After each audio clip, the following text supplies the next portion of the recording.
Push Excel was founded in 1975 to further MLK's vision for education. The goal was always to inspire, motivate, and educate while making sure that state, local, and federal funding would be there to make a quality education possible. What he saw convinced him the fight had to move inside, into the classrooms, and into a community that had to demand better. I am somebody. Excel. Right on.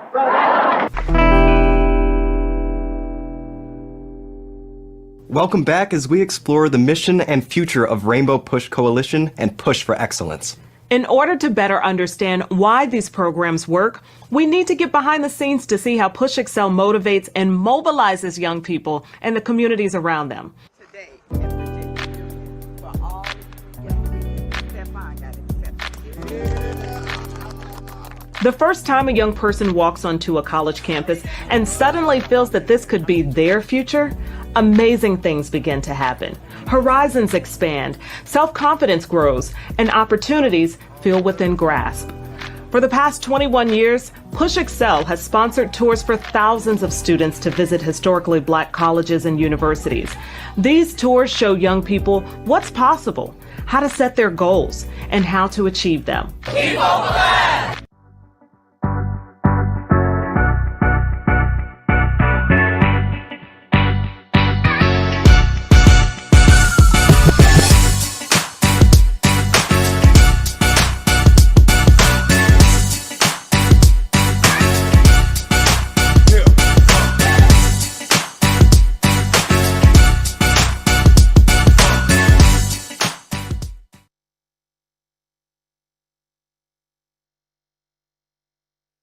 Good evening, good evening, good evening. I'm so happy to see you all. Thank you so much for giving of your gift of time. I'd like to thank our viewing audience and to again recognize that we are indeed live on just about every social media platform possible. And I'm not sharing that just to put a little bit of pressure on my esteemed panelists. Before I get started, I think it would be honorable if we would pause for just a moment and think about and acknowledge the families that have been impacted by Hurricane Ian. So if we could do that for just a moment.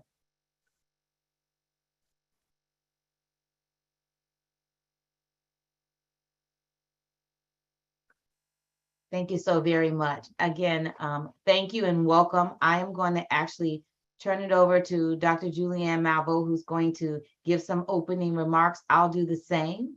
And I'll do a brief introduction of our esteemed panelists, and we'll go from there. Thank you for being here, Dr. Malvo.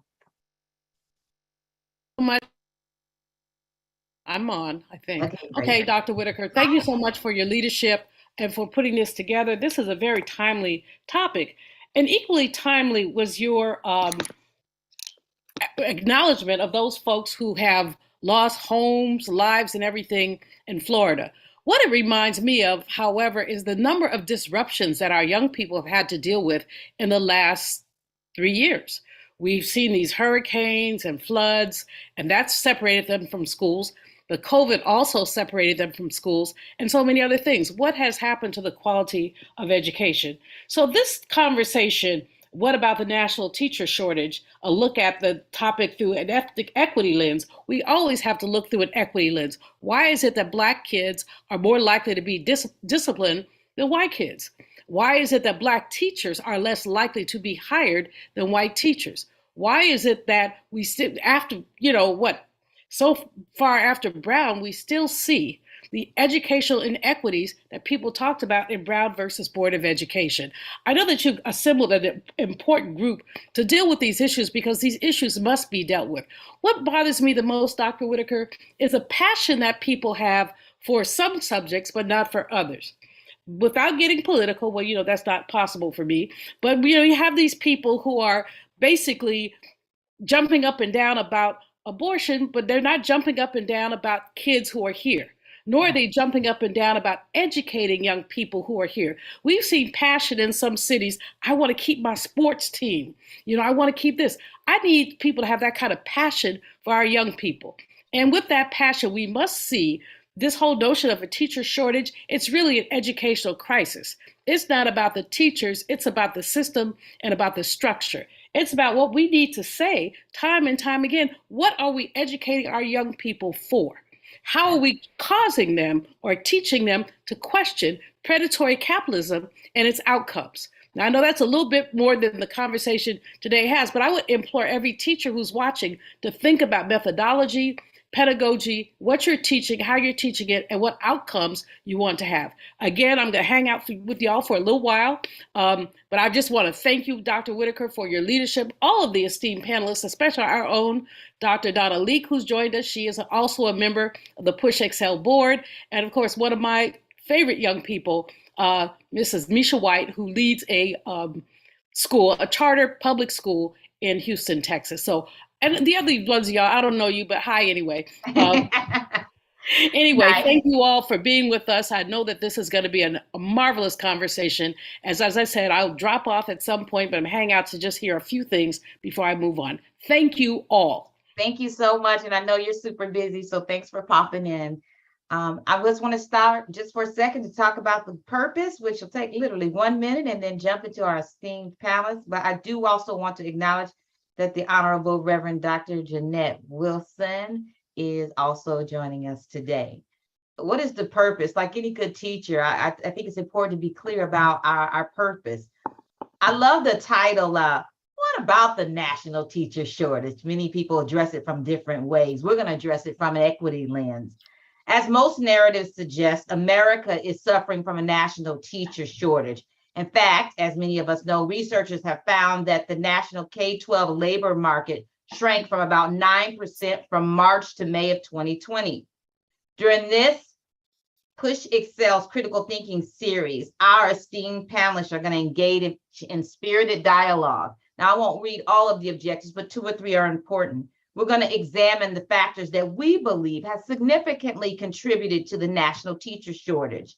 We're also going to discuss what we perceive to be as the barriers to preparing, recruiting, and retaining strong, racially diverse teachers. And at the end of the day, our goal is not just to identify and or be perceived as admiring the problem.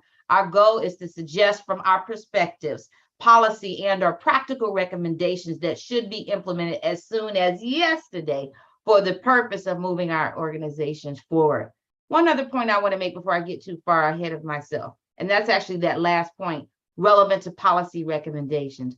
For those of you who watched the amazing video presentation, and thank you to all of you who had anything to do with that, you would have saw that at the end of that presentation was a mother who was standing next to her son who had dreads in his hair, or locks rather. In her state in particular, we actually gave her the same platform that you all have now. And I'd like to think we contributed by supporting her. Her son actually was not provided an opportunity to wear his uniform as a member of the junior OTC program because of his hair.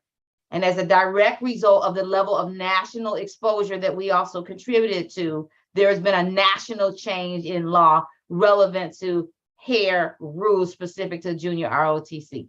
So I just want to say to our esteemed panelists and those that are watching us that we're not just showing up to do this work. We really do intend for people to listen, and we really do intend to give solid recommendations. And speaking of giving solid recommendations, I'd like to introduce to you Dr. Donna Leek. As has been indicated, she is not only a member of the Push Excel board, if that's not enough, she's superintendent of schools in Illinois. And I didn't even plan to say this, but she is our former state superintendent of schools for the state of Illinois, and also vice chair of the Illinois State Board of Education. And she is the first sitting superintendent in the history of our state to serve in that capacity. Yay. I get a little excited about that, if you can't tell. And also, wait, hold on. But I was the superintendent of the year, not the state superintendent. exactly. Thank you. Don't so give me very the job yet. I'm trying to do this job over here. Thank you, Doc. Thank you. With that being said, I mean, another esteemed panelist, I would like to introduce you to Delvin I want to say your last name right again, Palcio. Did I say it right?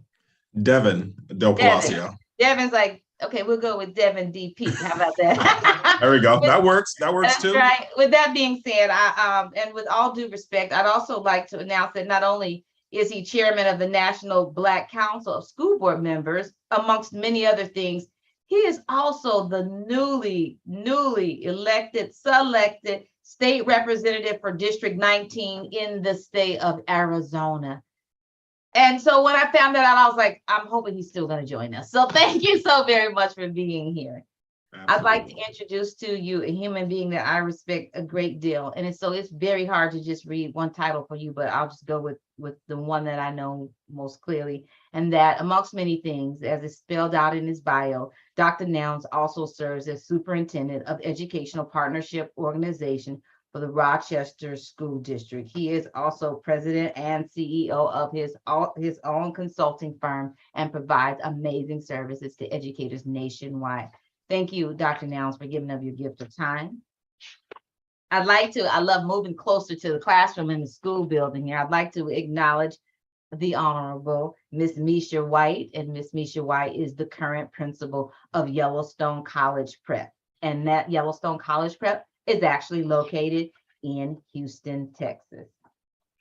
And Dr. Tony Sanders. For some reason, for those people who are in Illinois, I think that's all I got to say is Tony Sanders.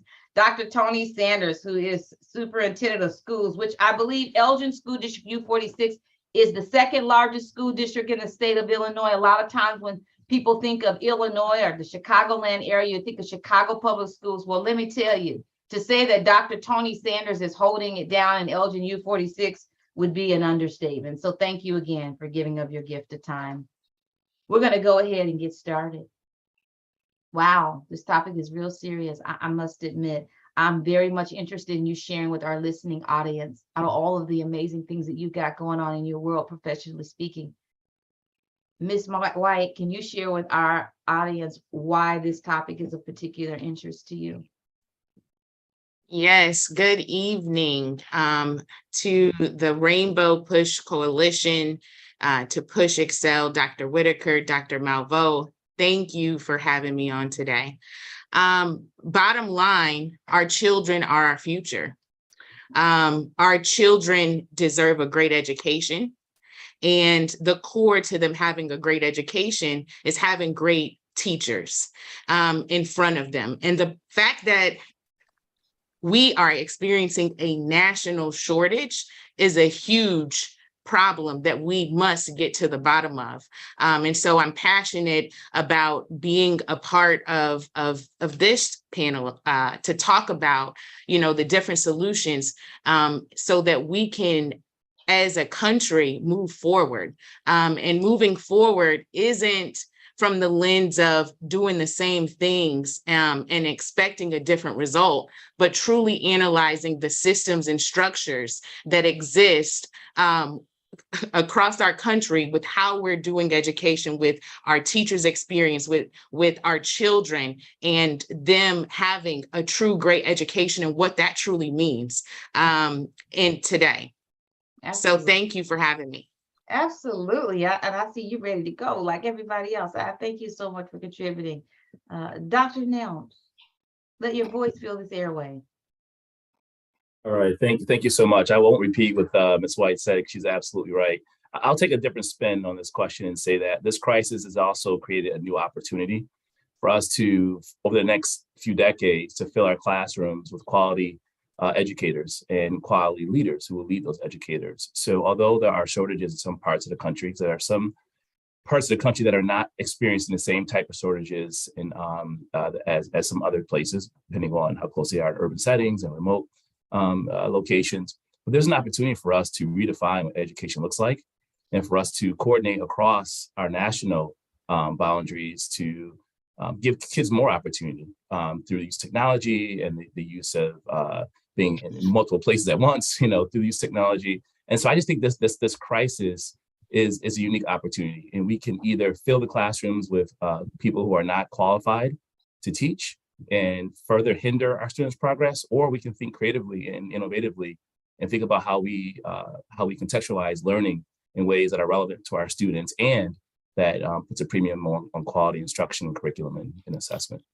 Absolutely. Mr. Devin. Yeah, I think I'd like to first start off by saying that this crisis we're seeing has only been exacerbated by the pandemic. I think we've always had an issue with filling very certain positions, math, science positions, right? I know our rural areas of the country have always had a hard time recruiting and retaining good teachers, but I think the pandemic has exacerbated this crisis, and now we're seeing this trend of folks leaving the profession. So for me, this is important because without good teachers, it's hard to have student achievement.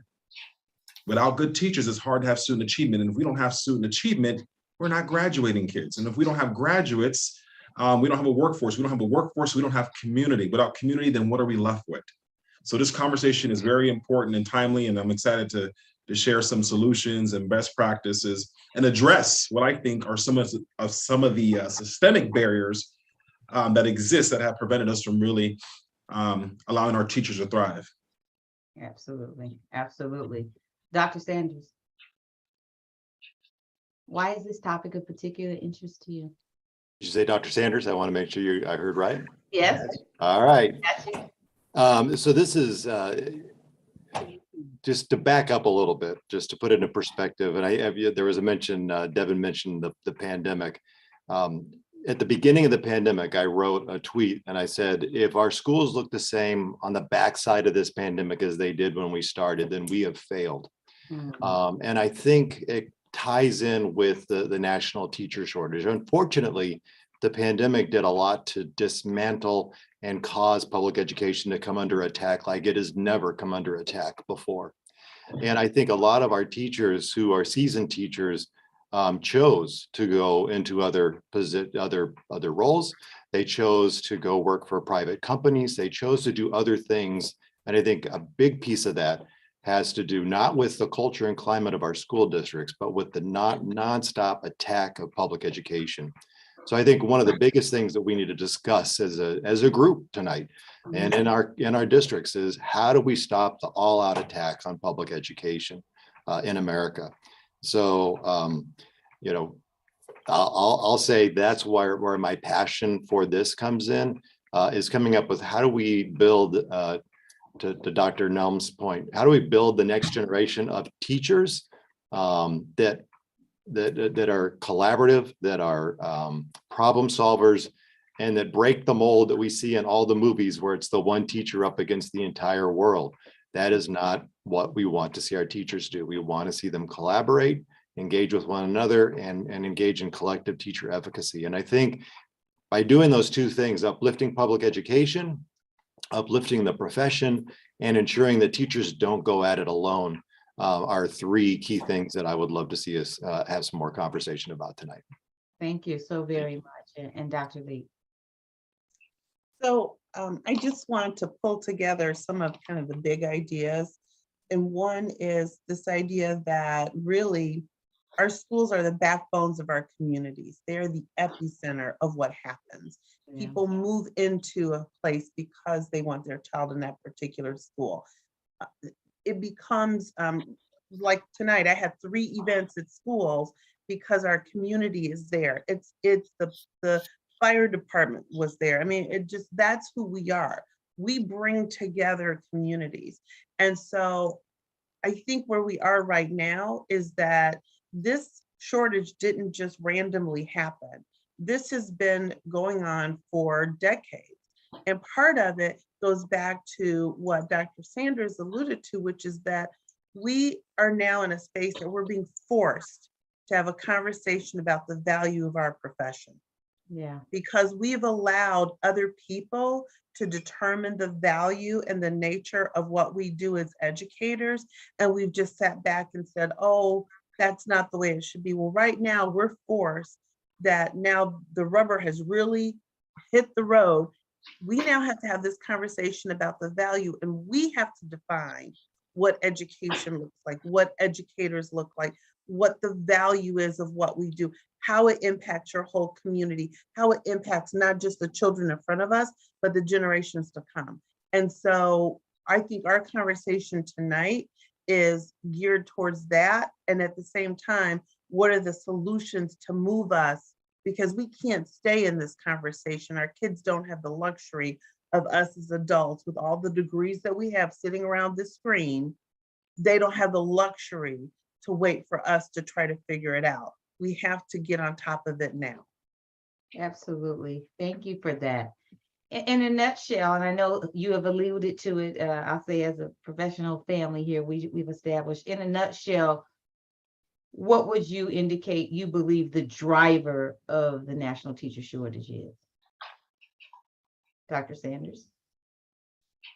Well, I said it, I guess I kind of answered that in my first question. I do think a part of it is the national assault on public education. It is really difficult to be a teacher. It was really, really tough to be an administrator during COVID.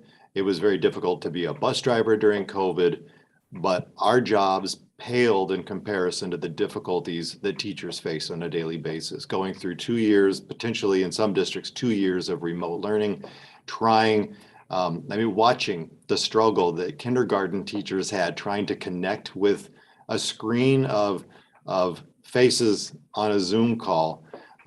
That was not the solution to public education. So I do think the pandemic just exacerbated the challenges that teachers had on top of the attack on public education.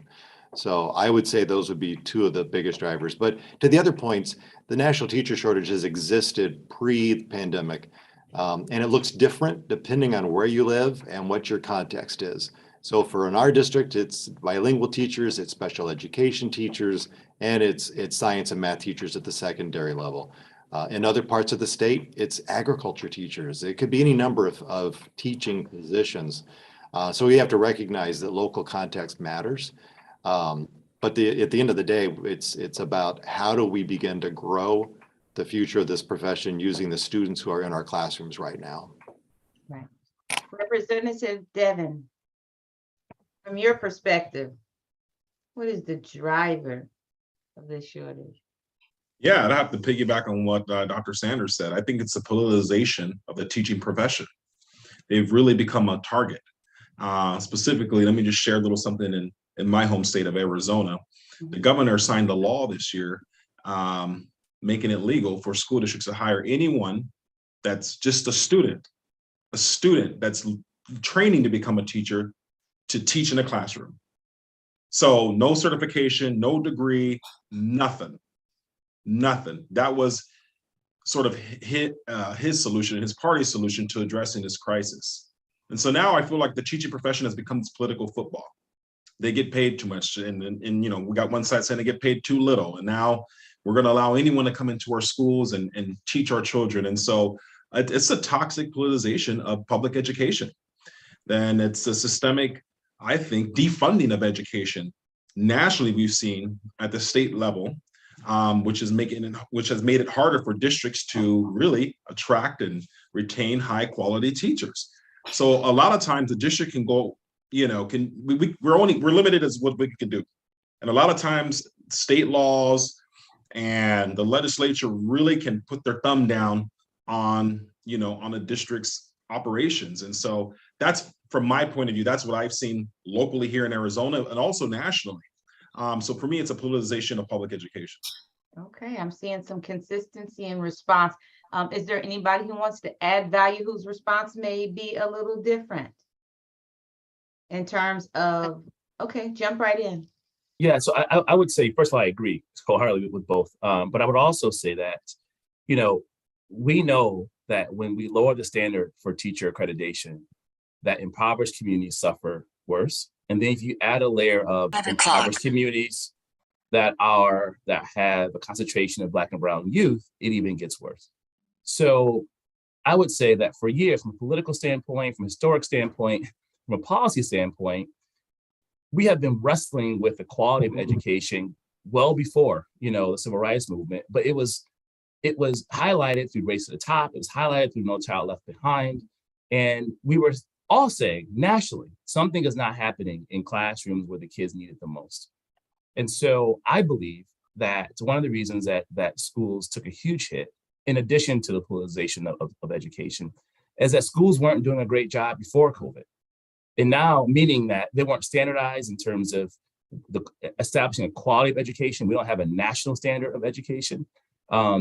Teachers were working without adequate resources and supplies, a lack of viable and guaranteed curriculum. And so now you take these individuals who were on a lifeline prior to COVID and you put them in a remote setting and to essentially survive, not thrive in that setting, but to survive in that setting. And when they came out of it, they wanted to do something else. I mean, they literally emptied every bit of energy they had left in their tank. And so if we're going to talk about what happens next later on in this conversation, we have to address the root causes of teacher burnout. And that was inadequate funding, inadequate standardization of curriculum and instruction, making sure that teachers are prepared and able to allow kids to thrive. So you can't have teachers in survival mode and kids in survival mode and administrators in survival mode all at the same time. And that's what happened with COVID. And some people did not want to wait to see it come out on the other side. And so they left. But those who stayed, I believe, are going to and have the potential to and responsibility to make the next generation of learning much better and different. I'm sorry, Donna. No, I just wanted to piggyback on what you were saying, Sean, and that one of the things that I don't think as educators in our profession that we really thought about is that people would have other options, right? Because when we went into education, it's like, okay, I'm going to be in education. I'm going to do this for 40 years. And what's happening is there are so many other career options available that our teachers can take their skill sets and use elsewhere and not have the stresses and the burnouts that occur within public education. So part of our thinking forward is how do we create the system in which you don't have to have, but like you can use your creativity, you can use all those other talents in this space with young people. And I think that you're right with the burnout, what happened during the pandemic, we were thinking really fast that how do we do this? How do we move here? At the same time though, I don't know that we really enveloped around the fact that many of our teachers had a myriad of skill sets that we could capitalize on in different ways. And so what we saw was teachers took those skill sets and went to where they could use them. And so now part of our conversation is all of those components about what happens in the classroom, but also all those components that create this sort of marketing sense of you come into education, your skill sets, they can be used exponentially. So I think it goes on with what you're talking about, Dr. Nelms, in terms of, yes, we need those pieces, which is our curriculum, but we have to have ways for our teachers to expand their talents and skill sets in the education arena. Great points, great points. Miss White, closer to the classroom. I say that because I miss it, the principalship so much. What do you believe is the driver of the shortage from your perspective? Yeah, I believe it's a trickle down effect. Starting from, this region and districts where, everyone has good intentions, right? We have data and numbers. We want to make sure that our scholars are learning. They're passing down here targets and things that you need to hit. And then you pass that down to principals and principals to their leadership teams. And some regions and districts are saying, here are the strategies and things that you need to use. Here's how you should spend your time and what this should look like, right? And then you get regional support, which is awesome, around those priorities. And you have to think about some of these leaders are wearing 15 different hats, right? You have leaders who, when I was assistant principal, there was a few years where I managed 2 grade levels, 2 contents, for the entire school, testing coordinator, managing, events and all of the things, which was great. And I enjoyed and loved that work, but, only one person. And there are a lot of people who are having to wear so many hats. And as a result, they're not as effective as they would like to be in supporting teachers. or the focus is so instructionally driven that they're not able to support, the culture and the environment that, kids are experiencing on a day-to-day basis. Martin Luther King Jr. said it best: intelligence plus character, that is the goal of a true education. So we're prioritizing instruction, but we're not prioritizing the culture, right? And so how are we intentionally, building a culture where kids want to come to school and motivating our children, and inspiring them? But we can't get to that because then you have a leadership team who's burnt out, and then they're passing things down to teachers, and then leaders need support with motivating their staff. A lot of times when they're going to these regional trainings and getting support, it's about instruction, it's about math and reading. But how are we intentionally teaching them how to motivate their staff, how to build relationships effectively, how to be a strengths-based leader, which was just stated earlier, I believe, by Dr. Leek, right? Like, we have to leverage people's strengths, and we have to inspire people, and we have to value our teachers as humans. A lot of times it's like, okay, it's like a factory. It's like, we got to get this, you got to get this. This is exactly what you're supposed to do, and it can't look any other way. Well, leadership is an art, and we have to bring that back into the schools to inspire and support our leaders with the work that they have and the many hats that they have to wear, so that they can better support teachers, because they are burnt out, they're tired, they need support with some schools with their children, because their social emotional needs. The pandemic brought about so many behavioral and social emotional support that our kids need, and our teachers don't have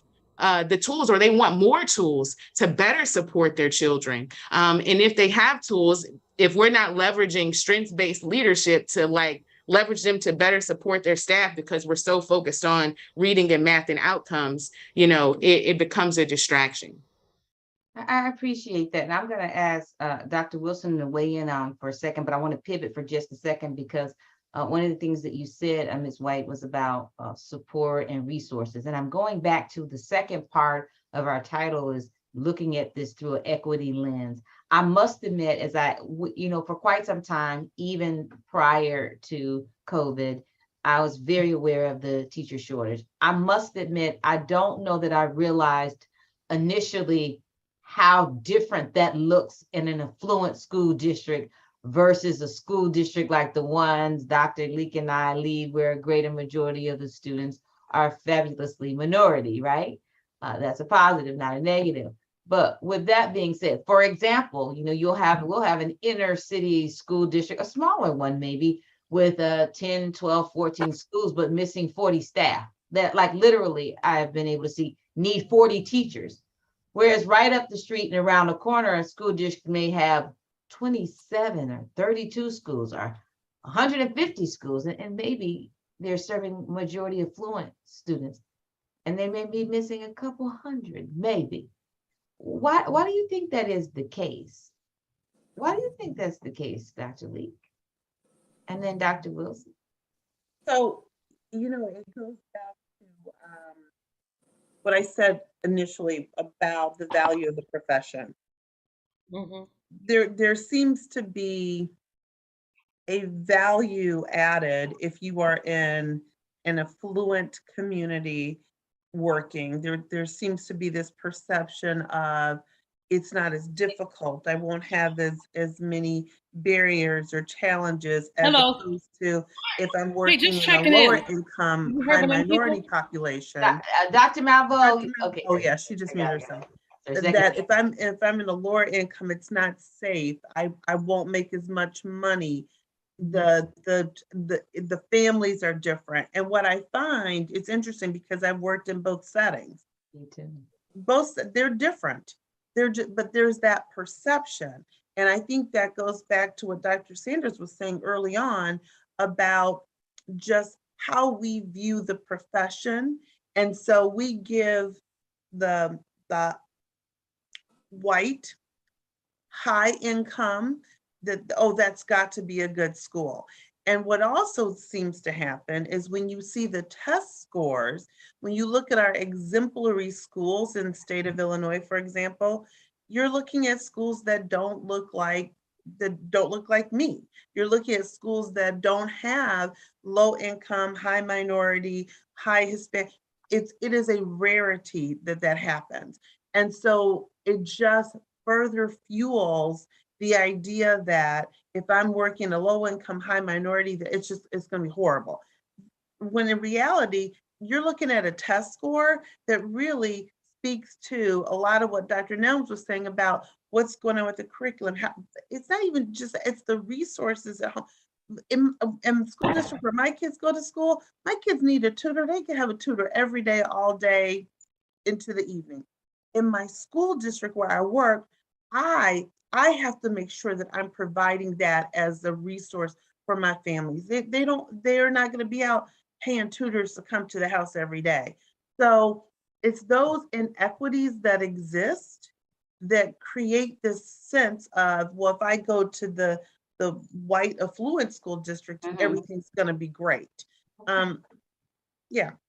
I'm going to, as opposed to doing what I would normally do is call someone's name. You know, I can see your brain spinning. So I'm going to ask any panelist who wants to respond right now or add value to what you've heard. I want to make sure I get out of the way and allow you to do so. Anybody want to add value to what you've heard already? I was just going to suggest that one of the issues we have, we focus on special education students who've been designated as having some developmental disorders or developmental needs. However, in some of your poor school districts, particularly after COVID or during COVID, you have a number of students who are not developmentally delayed according to a test, but they have some issues at home that require social work, that require some supports that do not happen to be available on a daily basis in schools that support children with low-income parents. And so I'm wondering, this teacher shortage might be, for example, I taught chemistry, and I had a student in my class that had a disability. I'm not trained to deal with students with special needs.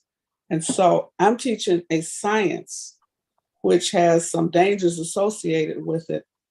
No one prepared me as a young teacher for that one student in the class. I didn't have a social worker. I didn't have a counselor. He didn't have a person with him every day. And so I think a lot of teachers would just say, I can't do this. I can't teach the subject matter and at the same time deal with some of these social emotional concerns, students who live in war-torn communities. I don't have the time or the capacity to deal with those needs and teach a subject. And in most of our school districts, whether it's in inner city Chicago, inner city New York, Harvey, Dixmoor, you don't have a social worker on staff every day sitting in that building, or a nurse where you can send the students. You don't have that. In affluent districts, you do. So how does that play into the teacher shortage, do you think? I appreciate that. Do you want to add value to that? And also have a follow-up question along those same lines, if not. What would you identify from, and I know we have you here, our panelists, working on multiple levels of the system. What have you found to be some of the hardest positions to fill within your respective organizations? I think we can all, well, at least for me, my experience as a school board member and my experience looking at it from a national lens, is, of course, it's already been mentioned here, math, science, even special education are hard to fill positions. So bilingual positions are extremely hard to fill. Now, it gets worse when you try to ensure that you're bringing in diverse staff. So, which is another component to recruitment. It's one thing to find staff, but ensuring that they actually reflect the demographics of the community is another layer, a challenge, really, that I think needs to be addressed as well. And a lot of this starts with leadership. We know that local schools are governed locally by governing boards. And the fact is, the majority of governing boards don't reflect the communities they serve. Typically, they're 60 plus, older, white, male. These are the folks that are voting on policies, setting the vision, mission, initiative, salaries, holding superintendents accountable. Oftentimes, if you don't have representation at that level, it's very rare that you're going to have representation trickle down into the system. That's just what I've seen through my lens. And so I just wanted to bring attention to that, is that oftentimes it's the leadership that sits on top that can either move forward with some of these initiatives to recruit and attract and maintain a diverse workforce or not. So I just wanted to point that out. I want to bring in the audience members that are actually writing in the chat. I just want to let them know that we honor them. I know we've moved on from one subject to another, but I want to make sure I mentioned that one of the esteemed participants indicated that colleges of education must restructure the curriculum to include I always say this, asynchronous. How do I say this word, you all? Asynchronous. Asynchronous. I always go nuts with the asynchronous learning as well as in person. They also indicated that we need to include teachers more in the decision-making process. And then another esteemed participant said, we can't have a school filled with social workers. If you're hired to teach math, you need to teach math. So in other words, wherever the needs are, we got to make sure that they're filled and that people are actually working at their appropriate certification levels. Ms. White, I know you're impacted by a need for teachers in one particular area, and we will move into recommendations in just a moment, but can you share with us from your lens what positions you have initially found it the hardest to fill? Yeah, I agree with the sciences and the math being an important role in which we need to hire, which is sometimes a challenge. And with us at my school, we are a growing school, so we are growing out a high school, and by 2026, we'll serve pre-K all the way through 12th grade. And so that's what we're currently finding as a challenge as we're growing our high school, 9th grade starting in 2023. Okay, all right, very good. So what about the national teacher shortage? You know, even prior to COVID, we have experienced a lack of Black teachers in the profession, not enough Black males in the profession. My direct question to you is do you think there should be more of a strategic plan of action put in place at the local, state, and federal levels to not only ensure that we're able to train Black and brown educators, but that we're able to retain, and watch this, and actually promote them within our respective organizations? I'd like Representative Devon or Dr. Sanders, or in that order, how you want to go, to respond to that, please. Devin, you want to go first?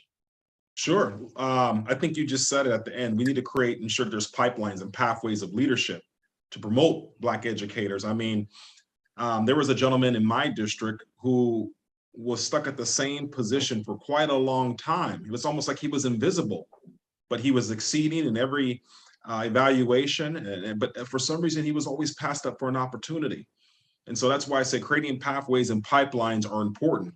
Thank goodness he was finally recognized, and we did, our administration did make it right for him, but I know there's a lot of folks that go unseen. Not only that, we need to also recognize that oftentimes, especially our males of color, that educators often get a heavier workload. I hear often that sometimes they're the ones that are the disciplinarians. They get sent the quote unquote bad kids, and other teachers are calling on them for extra duty, extra work. Not only that, another challenge, and this is coming directly from educators and feedback that I gathered, because I've tried to understand this issue as well from a board member perspective, is there's no structure to where they feel like they could fit in sometimes with their colleagues. So they don't feel like they have a space, right, for them to be able to, address any cultural issues and just fit in with their colleagues. And so that's another issue. But I think we do need to be creative and incentivizing. I do think the state needs to look at how we can make this, not even a state, this needs to be a national priority. in terms of recruiting and retaining diverse educators. But the fact of it is, a lot of our students are not blind. They see how these teachers are being treated. They see how we're talking about them on TV. They see what they went through during the pandemic, when parents were coming and beating down doors for quote unquote masking their kid and so on and so forth. And they look back and see and say, I don't know if I want to be a teacher. I don't know if that's for me. I'm going to go do X, Y, and Z, as Dr. Leek said. I'm going to go do this instead, or I'm going to go do that. I have other options. I don't want to, so even the pipeline early on, in terms of just when the kids are still in that K through 12 space, they're not really motivated to become teachers because of how they see they are treated in the public settings. That's another issue we need to address. I know that Dr. Leek thank you so much for that, Representative. I know Dr. Leek has probably had some experiences similar to mine, and anybody else, I'd like you to chime in on this. There's something that you said, Representative, that really stuck out to me, and it was about making sure that when you are able to hire, in this case, an African-American teacher, particularly to serve or lead or teach in a school district where the teaching population is majority white, it's important to recognize how difficult, and I know I have school board members that are watching now school board members in majority white districts. And so I want to add value to their experience, Dr. Leek, and anybody else that want to weigh in and say, I know that I experienced it, even where there might have been policies that were put in place that said that would suggest that the goal is to diversify the staff. The support when I got there, it didn't really feel like support. Or we had to have like the Black teachers meeting, that then people walk past the room and you just didn't feel like that's where you wanted to be. So I'm not sure if anyone has ever had that experience, but I'd like you to add value for those who need to hear that, because they're watching because they want to do an even better job in their respective positions. I will add value to that, Dr. Whitaker. My very first teaching job in 1989, I was the first Black employee in the history of the district. It never dawned on me that was still possible, because I just thought for sure, it just didn't dawn on me. And then even when I moved on to I was a high school, talk about math, I was a high school math teacher. And I was the first African-American core content teacher hired at a high school I never thought about it. So for me, I was by myself, but I became the chair of the department. So I actively went and found some African-American teachers for the math department, so I wouldn't be by myself. But it is a struggle when you are trying to create the space, and then don't be in administration. That's a whole nother entity. As a African-American female superintendent, when I walk into the room, and Dr. Whitaker knows this, when we go to our conference, it's a big conference with school boards, superintendents, CSBOs, and they'll have just the sessions for the superintendents. We walk in the room, we come in like together, because we walk in a room filled with white men with navy blue suits on, looking at us like, did you all walk into the right place? Now, thankfully, this is my 13th year as a superintendent, so they actually know me. But when we first started walking in the room, you really felt like, there's a session down the hall that maybe you girls should be at. So it's creating our space and protecting our space and helping our young people to see that space is of value. And I think part of it is on us. For those of us who are seasoned, we have to recognize that we can't be over here focused on, okay, I've got to do all these great things with my district, and not be protecting that space and helping our young people come in and helping them navigate those waters. Those waters are deep and they can be treacherous at times. So, I think as we talk about the shortage, and Dr. Whitaker, I have to add one other thing too. As African Americans, we have to put value on this profession, because I was not supposed to be in education. My parents said, you are good at math and science, you will be an engineer. And I said, okay. it wasn't until my junior year in college that I was like, I really like talking about math to people who want to learn about it. What could I do? It never even dawned on me to go into education. So when I made that decision that I was going to be a high school math teacher, my parents lost it because I was making a choice to not be an engineer. So in some respect, we as a culture have to create value to this profession amongst ourselves Great so that point. we encourage our young people to go into the profession and to see what's available, that there's so many opportunities available, and that you can bring your skill sets. Like if you're an entrepreneur, you trust me, you can be an entrepreneur in education. There's so many avenues to do that. So somehow we have to get to that space too. All right. Well, I Reverend think Wilson? I think I agree with you. I majored in chemistry.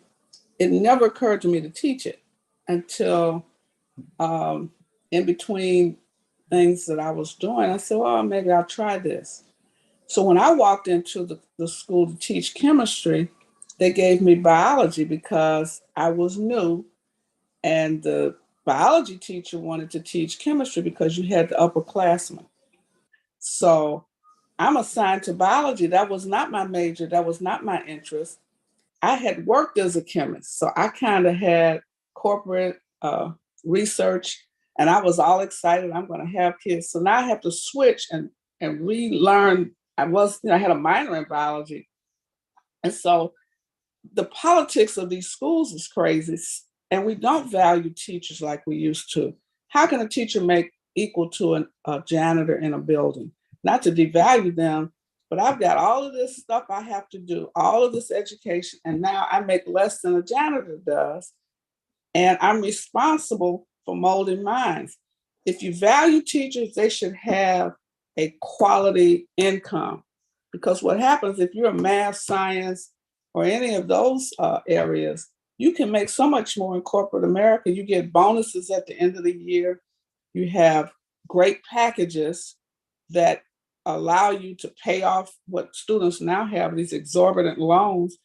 You can cover a lot of things if you work outside of the teaching profession. We have devalued the profession. We ridicule teachers. Teachers have devalued themselves because they try to mimic the attire and behavior of students, some of them. And so I think we have to lift the profession back up. Young people used to want to be teachers. However, teachers also have to be trained to prepare people for today's workforce. You can't have a teacher sitting in a building that does not understand technology. That's just not an option. Right. And so I think that professional development has to change. Parents have to feel that this is the most important person in my child's life other than me. That's their teacher. And that's what we used to think of teachers. And I think if we went back to that model, we pay them, we incentivize them, and we support them with resources in those buildings. And when children come that are under-resourced, we need to provide them with what they need, not require teachers have to go shopping and buy clothes and clean up kids. It's a lot. It's too much. I appreciate you sharing that, Dr. Wilson. What I want to do is I want to pivot a little bit. I think now, because you gave some great recommendations, I'm going to pull from some of what came out of the discussion we've had so far. And I want to push a little bit deeper for either recommendations or examples of what has been done or is being done to address some of what we identified. Now, I have one question in particular in mind, but Dr. Sanders, did you want to run away with something real quick? No, I'm ready to answer your question. Oh, he's ready. He's like, I'm ready to answer. That's why Yeah. you're here. Okay. The one question I do want to ask, if I may, right away is, what have you done and or seen done specifically as it relates to the recruitment, retaining, and or supporting and promoting African-American, Latino American, and the like candidates within your respective organization? Now's your time to shine. Yeah, no, if you don't mind, I'd love to share. This is an area where I've got to give credit to my board. They've set a metric. It's on our strategic plan as one of our measures of things that we have to report out on a regular basis, is how are we doing in terms of the diversity of our school district, of our staff members, really reflecting the students who we serve. And just to give you a little bit more about U46, we have 35,000 beautiful students. Over 50% of them are Latino. So we're pre-K through 12 dual language. So our 12,000 of our students are going through and learning Spanish and English at the same time. You're never going to find another example across the nation that's as beautiful as U46 in that respect. About 6% of our students are African American, and we know that we really lack representation of African American male teachers. So we've done a couple things. Beginning next school year, we're in the midst of, we've reached an agreement with Tennessee State University to actually bring resident teachers from Tennessee State. We will pay for them to be here as student teachers. We have housing at our local university where they will be able to live and work in our community, very specifically to increase the diversity, specifically of Black male teachers in our district.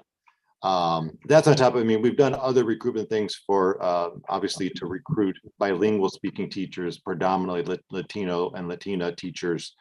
But that's been one strategy that has been, we're really, really anxious for. The other is, I mentioned this earlier, we have to grow our own. We have somebody in the audience with us tonight, Nancy Coleman, who's helping our district expand our outreach to our students. So we have early childhood education courses in our high schools. We have to really give them the examples of what great teachers look like and inspire them to become teachers. And when they graduate from U46, they all have an opportunity and a job offer waiting for them when they get done with their college. They get a letter from me saying, when you return, you're guaranteed an interview in U46 if you come back. We guarantee them an interview. And we will make sure they get a job. The third thing that we just started this year, my board was great. They actually paid for me to get my doctorate, which is wonderful, right? It's a great thing for a school district to provide to their employee. And I asked them, I said, you paid for my doctorate. How about we do this? Let's set aside our ESSER dollars to fund anybody that wants to be a teacher, bus drivers, paraeducators, custodians. If you have a desire to be a teacher in our school district and you're willing to commit to staying on as a teacher for at least 5 years, my board now will pay for you to go get that education. So we have bus drivers, very diverse staff. We have a very diverse staff other than teachers. And so we have bus drivers who are going back now working on their bachelor's degree, paraeducators, a diverse group of paraeducators going back to school to get their degree. The obstacle that they had was the financial obligation of going back to school to earn those credentials. And so growing our own, not just through our students, but through other professionals within our school district that work every day, that love kids, and they already demonstrate that passion for kids every day. Why not tap into them and give them the opportunity to go to college? So that's one of the things that we're doing here as a school district in the northwest suburbs of Illinois. Very good. Miss Misha White, I know you've got some fabulous things going on at the building level, and then Dr. Nell. Yeah, last year and going into this year, we were able to retain 94% of our staff. 30% of which, about 30% are a Black male, and about total 85 to 90% are Black educators. And our students reflect about 98% are Black. And so it is vital that they do have folks that look like them educating them. And a lot of that retention came from naming that I care, right? As a leader, I have to model what I truly believe in my heart to my leaders so that they model to teachers. And so number one is deeply caring, taking survey data seriously, analyzing data, seeing the trends around their experience. One of our last surveys, we had about 100% of our staff say that they felt supported. And that was really important to me.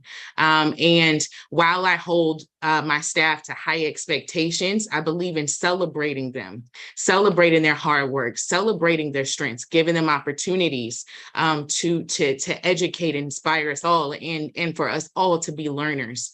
And in addition to just clearing the pathway as much as I can for them. So setting a culture for students where they are inspired to come to school. One thing that I want to highlight as we grow our high school, the focus is around HBCU.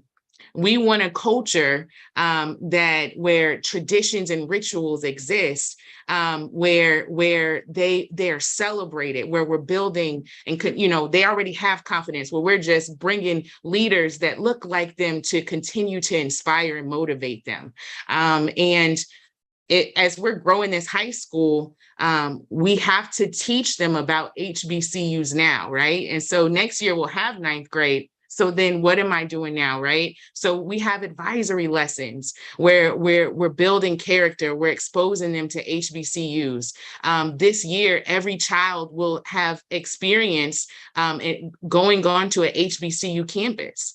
And the advisories are focused on HBCUs. And so just really, really bringing the joy factor to teaching and learning. And our staff would say that we definitely listen to them and we deeply care about them.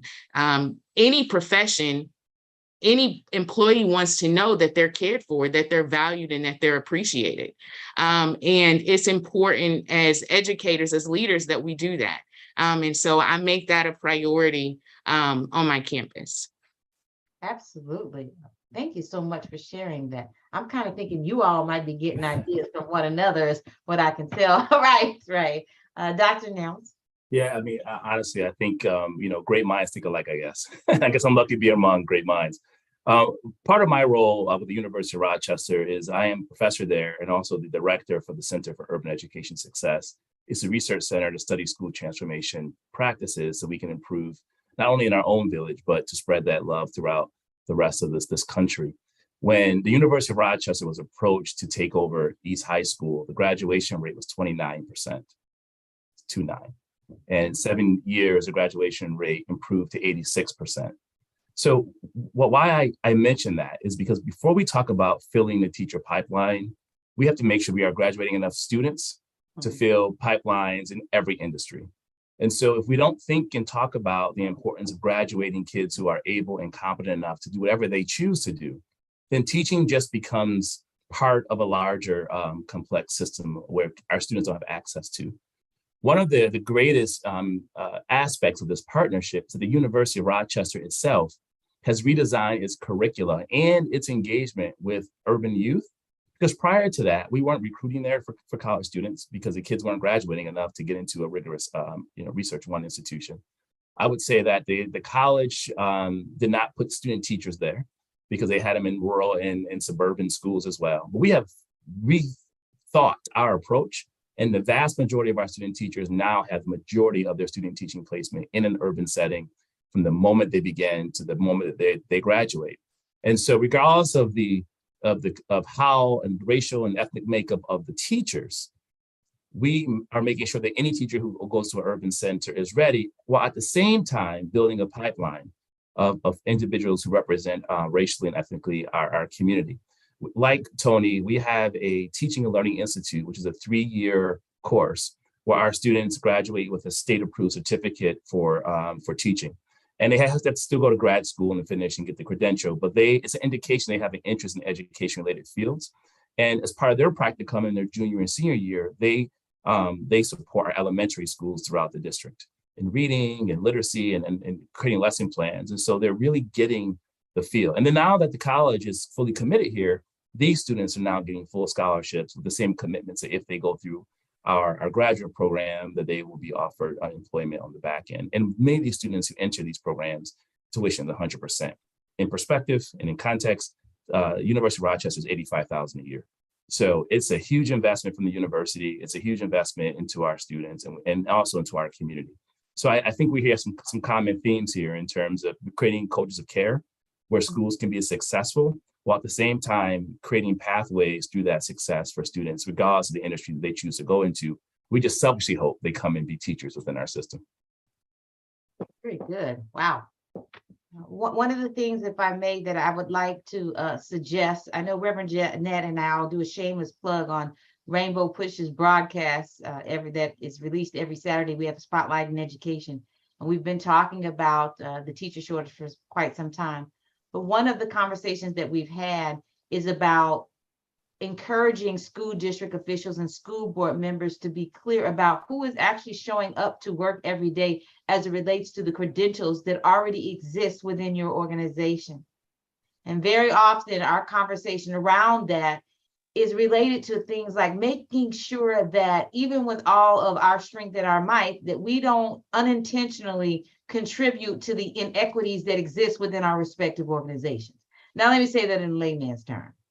If I'm superintendent of schools and I have a pocket of schools, and most of you know where I'm going with this, a pocket of schools within one area of our district, south side of the district, where all of the Black students are, versus another side of the district where a majority of the white students are, what we encourage as we move more to, again, to add value to recommendation, what we're encouraging school district officials and school board members to do is to look at those credentials and make sure that the people that you have on staff are distributed. I'm talking the people personnel relevant to their credentials are distributed equitably across the system.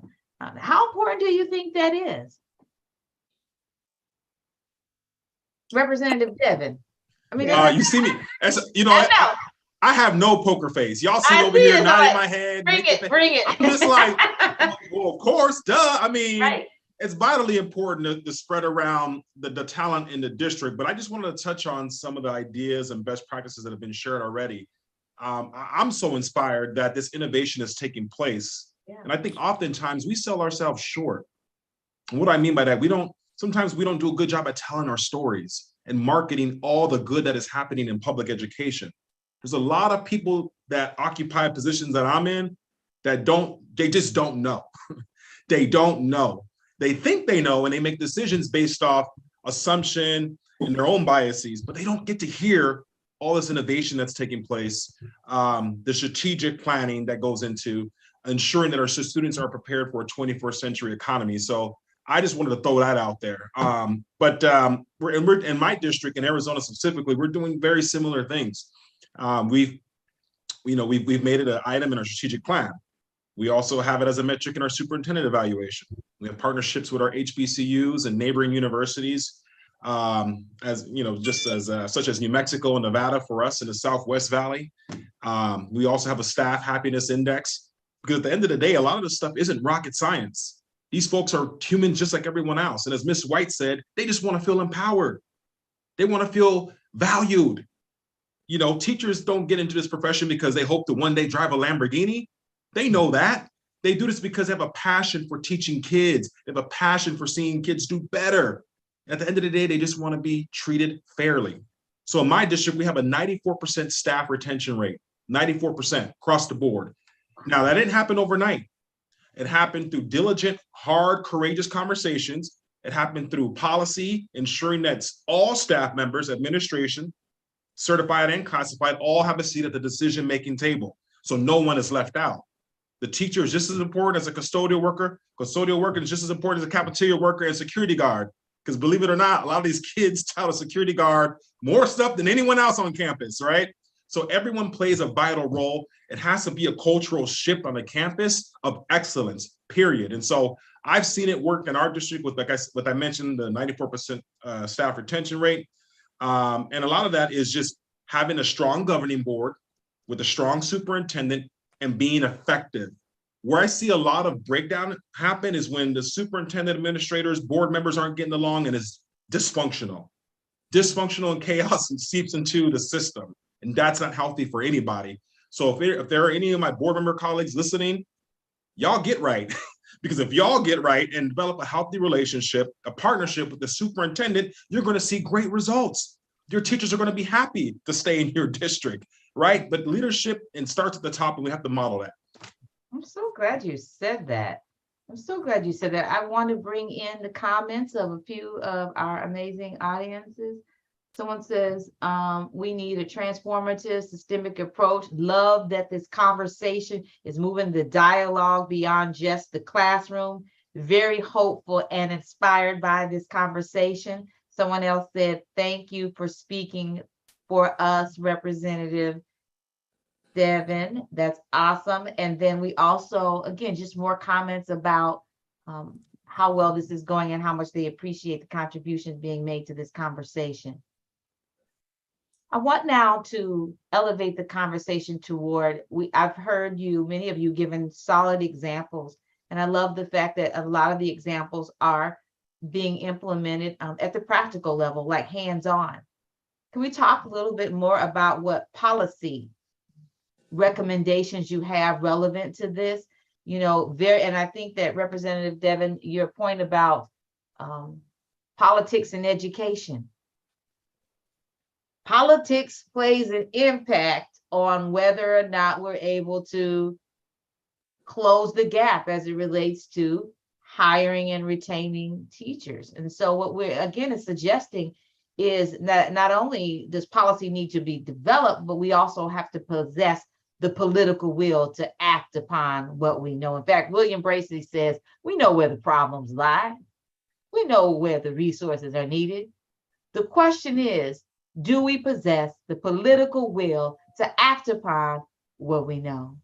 And with that being said, I do want to move toward some policy recommendations or things you think that policymakers, if you're not doing it already, should consider to drive home our point even more clearly. I'm going to say something that might be unpopular. That's Perfect. That's okay. You know, districts across this country receive millions and millions of dollars in the last 2 years. And some use it very strategically to do the work that's required, while others do not. We would be foolish to think that people aren't watching and waiting to prove that when you give school districts money, they themselves don't know how to spend it. On the back end of this will be less funding for schools. So from a policy standpoint, we have to think about what are the interventions that we've used, depending on the state interventions or local interventions, that must be sustained, and to advocate for funding for those things, while also being very honest with ourselves and saying, for those expenditures that we use to do things that perhaps did not address the intent of those funds, you know, who bears responsibility for that? I truly believe that the political nature of education is going to get worse because we were given ample funding. And there are folks who will say that schools aren't able or willing or prepared to handle the funding that's given. Therefore, we're going to put it into privatization of schools. That's my prediction. It might not be a popular opinion, but I think it's the perfect setup for us after this crisis. So we have to think about how to galvanize local support to maintain the interventions that we know will support Black and Brown youth most. Donna? Wow. I just wanted to add, Sean, you are so right. So from my seat at the state level, what I have been consistent about is money without the monitoring means nothing.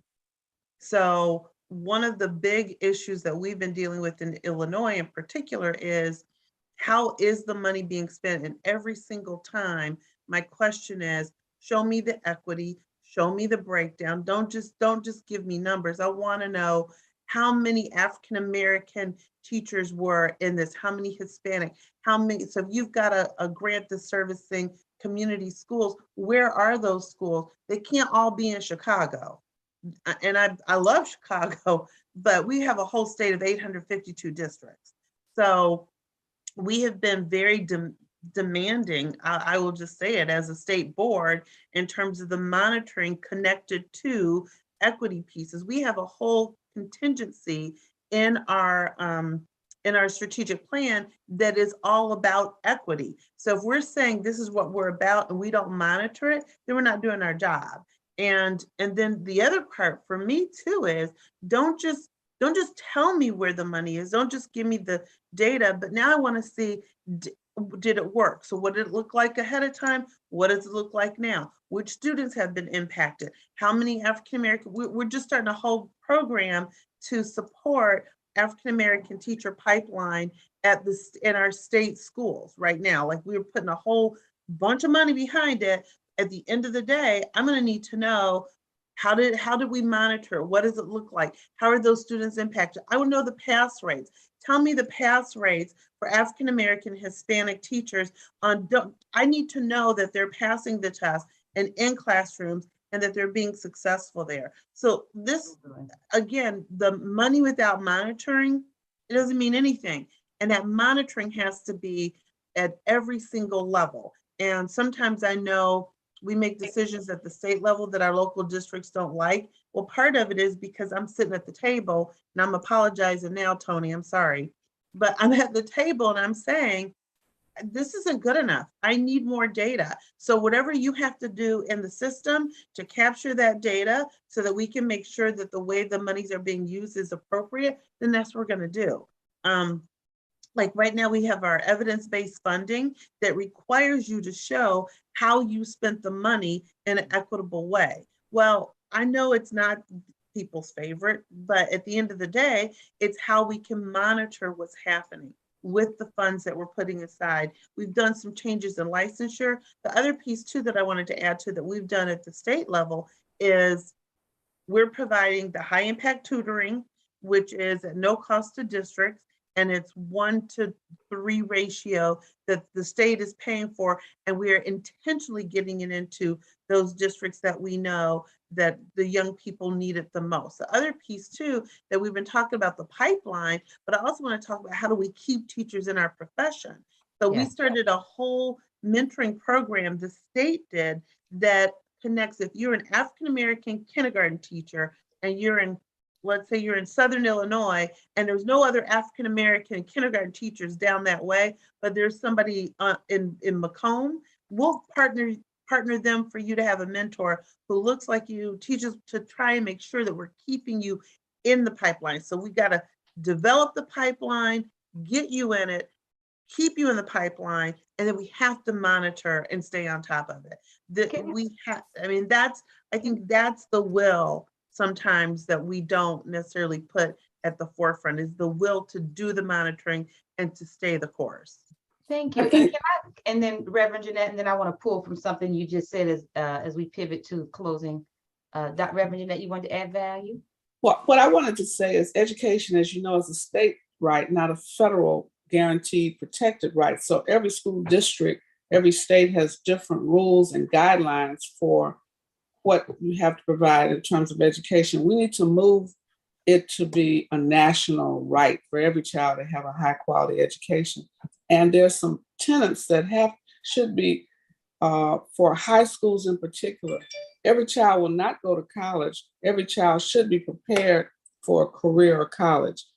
And I think that we have to, in professional development, we should have guidelines for teachers so that they can teach not just to the test, but teach to the career.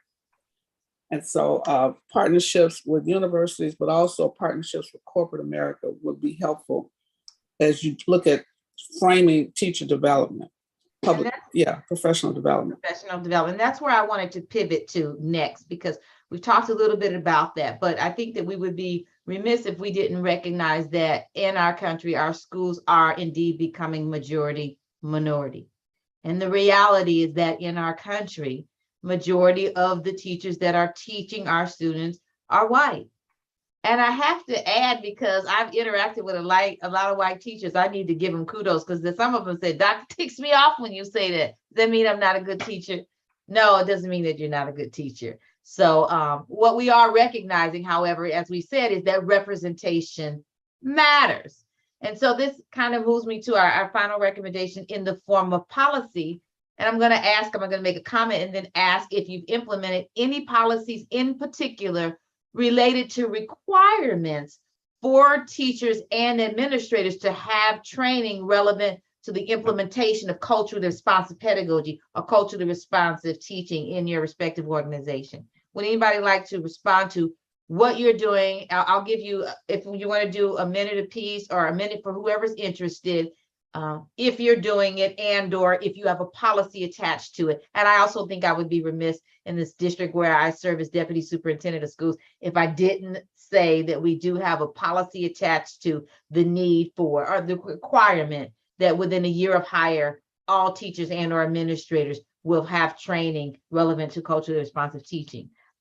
Was it Representative Devin who wanted to add, or Dr. Nels who wanted to add to that? Dr. Nels?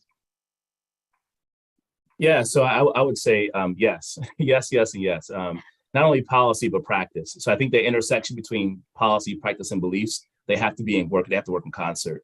So I put in the chat a website that we created that allows for districts outside of ours to get a start on looking at what a culturally relevant, sustaining pedagogical practice or structure may look like.